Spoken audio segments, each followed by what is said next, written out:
Hello বন্ধুরা, আমার ঘরের গল্পে তোমাদের সবাইকে স্বাগত। আজকে আমি তোমাদের সাথে শেয়ার করব চটজলদি ভেজ বিরিয়ানি রেসিপি। তার জন্য আমি প্রথমে চালগুলো বাসমতি চাল ভিজিয়ে নিয়েছি, আর মশলার মধ্যে নিয়েছি আদা, জিরে, গোটা গরম মশলা, টমেটো, কাঁচা লঙ্কা আর নিয়েছি কাজু বাদাম। আর এদিকে আমার ঘরে যা যা সবজি ছিল সেই সবজিগুলো আমি টুকরো টুকরো করে ছোট ছোট টুকরো টুকরো করে কেটে নিয়েছি। এইবার আমি গ্রাইন্ডার জারে কী করব, যে মশলাগুলো আমি নিয়েছি আদা জিরে, সেগুলো আমি কি করব, একটা মিহি পেস্ট বানিয়ে নেব। কিন্তু জলটা কিন্তু আমি একবারে দেব না, অল্প অল্প করে জল দিয়ে আমি একটা মিহি পেস্ট বানিয়ে নেব।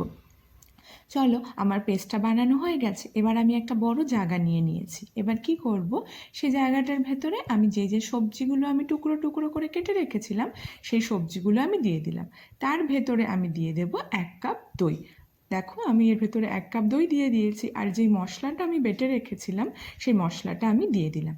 এবার এর ভেতরে দিয়ে দেবো স্বাদ মতো লবণ, তারপরে দিয়ে দেব অবশ্যই রঙের জন্য হলুদ। চলো, এবার আমি হলুদ দিয়ে দেব।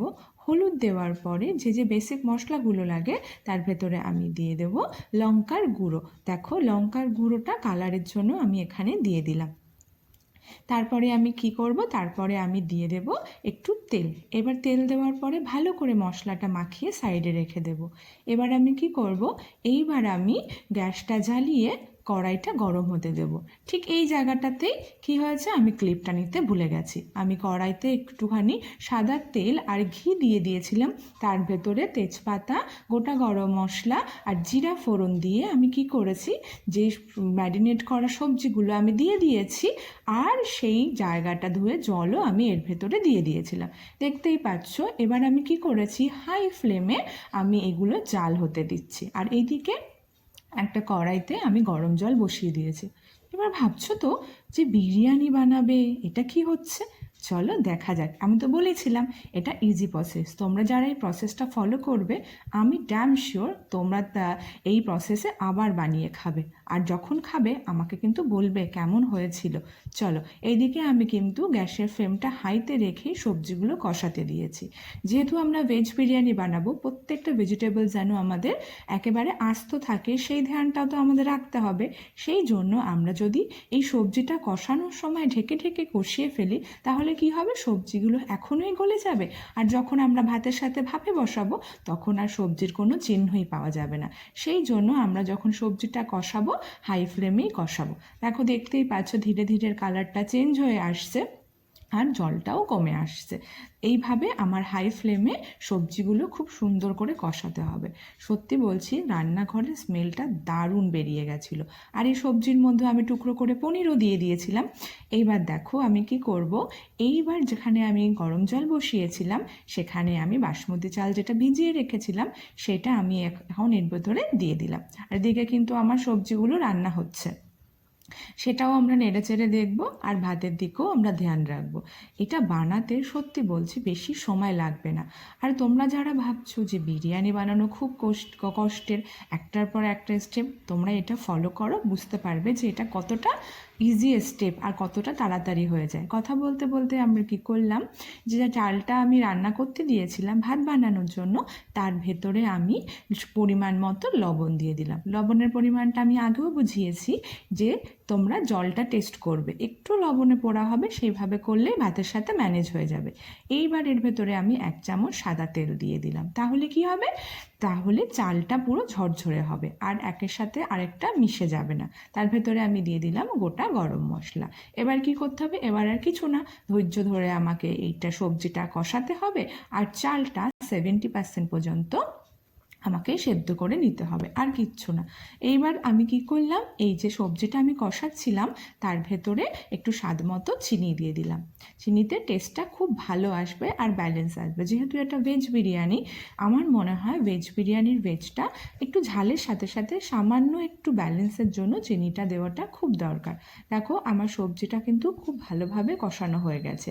আর এর ভেতরে আমি কি করলাম, এর ভেতরে আমি দিয়ে দিলাম আমার হোমমেড বিরিয়ানি মশলা। আমার সবজিটা পুরো কষানো হয়ে গেছে, জলটাও আর নেই, সেই জন্য আমি আঁচের ফ্লেমটা একটু কম করে দিয়েছি। একদমই জল নেই, পুরো শুকনো শুকনো সবজি হয়ে গেছে। এবারে আমি গুঁড়ো গরম মশলা বা যে বিরিয়ানি মশলাটা আমি বানিয়ে রেখেছিলাম সেই বিরিয়ানি মশলাটা দিয়ে খুব ভালো করে আমি সবজির সাথে মিশিয়ে নিলাম। আর এইদিকে দেখতেই পাচ্ছ আমার চালে কিন্তু বয়েল এসে গেছে। এবার চালটা আমার চেক করতে হবে। চলো এখন আমি চালটা চেক করে নিই। চলো, আমার চালটা আমি চেক করে দেখলাম কি অলমোস্ট হয়ে এসেছে, আর একটু হলেই হয়ে যাবে। তখন আমি কি করব, তখন একটু সময় দেওয়ার জন্য আমি সবজিটা আর একটু নাড়িয়ে নেব। সবজিটা নাড়িয়ে আমি সবজিটাকে এমন করে বিছিয়ে দেবো যাতে সবজিটা উঁচু নিচু না হয়, সবজিটা প্লেন হয় কড়াইয়ের ভেতরে। দেখতেই পাচ্ছ আমি সবজিটা প্লেন করে কড়াইয়ের ভেতরে বসিয়ে দিলাম। তোমরা কিন্তু প্রসেসগুলো ফলো করবে, প্রসেসগুলো ফলো করলে দেখবে তোমাদের বিরিয়ানির টেস্টটা সত্যি খুব ভালো আসবে। এইবার কি করতে হবে, ভাতের গ্যাসের ফ্লেমটা বন্ধ করে ওই ছাঁকনির সাহায্যে আমি যে চালটা 70% বয়েল করেছি সেই চালটাই আমি এখন সবজির ওপরে ভালো করে মিশিয়ে দেব। বলেছিলাম না এটি খুব ইজি প্রসেস, তোমরা কিন্তু এই প্রসেসে বানাবে। আর কেমন হলো আমাকে কিন্তু প্লিজ জানাতে ভুলো না। আর আমি যে বলেছিলাম আমার চ্যানেলটা সাবস্ক্রাইব করো, তোমরা কি করেছো? না করলে প্লিজ করে দিও, আর আমার ভিডিওগুলো একটু প্লিজ শেয়ার করে দিও। চলো, তোমাদের সাথে কথা বলতে বলতে আমার চালগুলো কিন্তু বেছানো হয়ে গেছে। দেখো আমি কিন্তু দিচ্ছি আর সুন্দর করে বিছিয়ে দিচ্ছি। আরেকটা জিনিস, আমি কিন্তু গ্যাসের ফ্লেম বন্ধ করিনি, একেবারে লোতে রেখে দিয়েছি। দেখতেই পাচ্ছ, এইটাও খুব ইম্পর্টেন্ট। দেখো তোমাদের সাথে কথা বলতে বলতে আমার চালগুলো ভালো করে কড়াইয়ের ওপরে বেছানো হয়ে গেছে। এবার আমি তার উপরে দিয়ে দেব ধনেপাতা কেটে রেখেছিলাম, সেই ধনেপাতাটা আমি এর উপরে দিয়ে দেবো। তোমরা যারা পছন্দ করো পুদিনা পাতাও দিতে পারো। এবার আমার হোমমেড যে বিরিয়ানি মশলাটা সেটা আমি এর উপর দিয়ে, যতটা আমার দরকার ততটা আমি ছড়িয়ে দেব। আর কি করব, ওপর দিয়ে আমি এবার ঘিটা ছড়িয়ে দেবো। ঘিটা তো ভীষণ ইম্পর্টেন্ট বিরিয়ানি বানানোর জন্য। আর একটা প্রসেস দেখো, এটা ভীষণই ইম্পর্টেন্ট। যেই ভাতের ফ্যানটা ছিল সেখান থেকে আমি হাফ বাটি মতো ফ্যানটা নিয়ে নিলাম। এইবারের ফ্যানের মধ্যে কি করব, 2 চামচ গোলাপ জল আর 2 চামচ কেওড়া জল এই গরম ফ্যানটার ভেতরে আমি দিয়ে দেবো। আমি কিন্তু আলাদা করে আর কিচ্ছু ইউজ করিনি, তোমরা চাইলে দুধের ভেতরে এগুলো মেশাতে পারো, কিন্তু আজকে আমি এই প্রসেসটা করব না। বলেছি ইজি প্রসেস, সেই জন্য আমি ইজি প্রসেসটাই ফলো করব। দেখো আমি কথা বলতে বলতে 2 চামচ কেওড়া জল, দু ঢাকনা কেওড়া জল আর 2 ঢাকনা গোলাপ জল দিয়ে দিয়েছি। এবারে বাটির ভেতরে আমি দিয়ে দেবো মিঠা আতর, গন্ধের জন্য মিঠা আতরটা আমি দিয়ে দিলাম 1 ড্রপ, বড় ড্রপের 1 ড্রপ। তারপরে কি করব, চামচটা দিয়ে ভালো করে এটা মিশিয়ে নেব। মিশিয়ে নেওয়ার পরে ভাতের ওপর দিয়ে এই হাফ বাটি ফ্যান আর সাথে যে গন্ধযুক্ত কেওড়া জল, কেওড়া জল, গোলাপ জল আর সেটা আমরা খুব ভালো করে মিশিয়ে দেব। ছড়িয়ে দেওয়ার পরে কি করব, ছড়িয়ে দেওয়ার পরে ঢেকে দিলাম।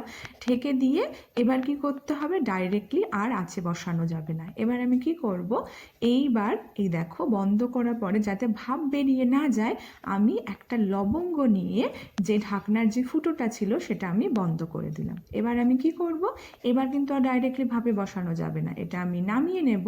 নামিয়ে নেওয়ার পরে একটা তাওয়া বসিয়ে দেব, তাওয়ার উপরে আমি এটা বসিয়ে দিলাম। দেখতেই পাচ্ছ আর কিচ্ছু না, প্রথমে ফ্লেমটা একটু হাইতে থাকবে, তার 2 মিনিট পরে আমি ফ্লেমটা লো করে দিয়ে 20 মিনিট দমে রাখবো, আর 10 মিনিট গ্যাস বন্ধ করে রাখার পরে খুললেই তৈরি হয়ে গেল আমার ঝরঝরে ভেজ বিরিয়ানি। যখন আমি ঢাকনাটা খুলেছিলাম আমার ঘরটা পুরো গন্ধে মহমা হয়ে, চলো দেখি আমার বিরিয়ানিটা কেমন হয়েছে। আমি এবার সাইড দিয়ে একটু কেটে তুলবো। দেখো দেখতেই পাচ্ছ ভাতগুলো কতটা ঝরঝরে হয়েছে আর কতটা কালারফুল হয়েছে। চলো এটা আমরা নামিয়ে নিই। দেখতেই পাচ্ছ আমার চালগুলো পর্যন্ত পুরো শক্ত আর ঝরঝরে রয়ে গেছে, দেখতে পাচ্ছ। চলো এবার আমরা এটা নামিয়ে দেখাচ্ছি আমাদের ভেজ বিরিয়ানিটা কেমন হলো। চলো, আমার চালগুলো কিন্তু একদমই একটাও ভাঙেনি, খুব সুন্দর হয়েছে। আর এই তৈরি হয়ে গেল আমার হোমমেড খুব সুস্বাদু আর ইজি প্রসেসে তৈরি ভেজ বিরিয়ানি। তোমরা কিন্তু